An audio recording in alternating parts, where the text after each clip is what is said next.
Hello candidates, I am going to dictate you a passage from Kailash Chandra magazine.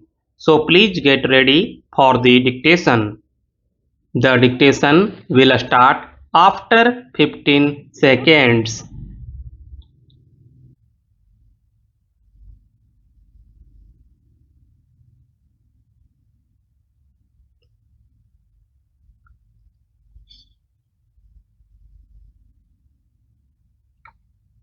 Sir, as a teacher, I am pleased to note that the government have appointed an old teacher, Dr. Kothari, as the chairman of the University Grants Commission.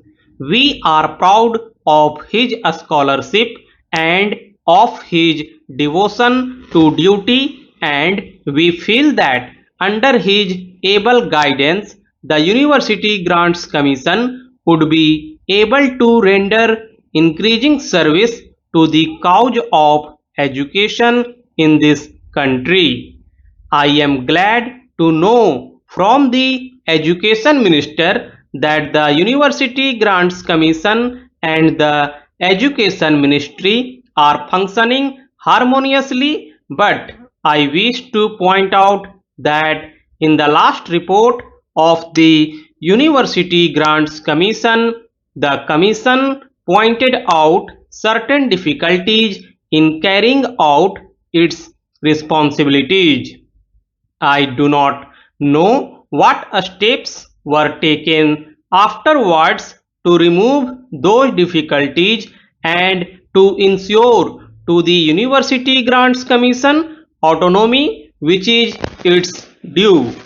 Sir, we are holding conferences of the Ministers of Education and conferences of the Vice Chancellors of the universities, and I feel that we should also hold conferences of the chairman of the University Grants Commissions of various states.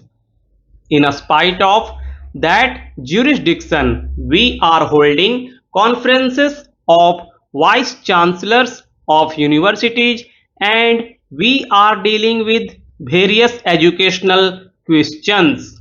If there are no university grants commissions in certain states, and if they are not functioning properly, it is the duty of the education minister at the center to deal with that problem also in the conference of the ministers of education of the various states. If they find some difficulty in having a conference of the chairman of the university grants commissions of the various states, I do submit that the universities are not functioning as autonomously as perhaps the education minister wished them to function. I know that in the last report of the University Grants Commission, it was said that freedom is vital to good education and democracy, and I know that our education minister today also repeated the same idea in other words. But I am afraid that interference in university education is rather increasing. The bureaucratic spirit is tending to dominate the university life much more than it did when we were under the British regime. Universities in certain states are tending to be instruments of the government's policies. Intra-party conflicts at government level and often conflicts between the state governments and the union government in certain cases cause difficulties in the administration. I do know that for the present state of affairs, teachers and students are to an extent responsible, but I beg to submit that the higher authorities are in no way less responsible for the present state of affairs in our universities. Without mentioning names, we know that proper care is not taken in the appointment of vice chancellors. If the system of election has failed, selection by government has proved no better so far as the cries of the vice chancellors are concerned. In many universities, the directors of education are chosen as vice chancellors, and I have reason to believe that their selection is in general resented by the professors of the universities concerned. I do admit that some of the directors of education might be fit even to be in charge of universities, but I do feel that if the government wish that persons in charge of secondary education should also take interest in university education, it is proper to appoint them as university professors before they are appointed as vice chancellors of universities. I have in mind a person like Dr. Amarnath Jha, who belonged to the Provincial Education Service. He served as a university professor, had experience of university education, and then when he became the vice chancellor of the university, he discharged his duties as vice chancellor admirably well.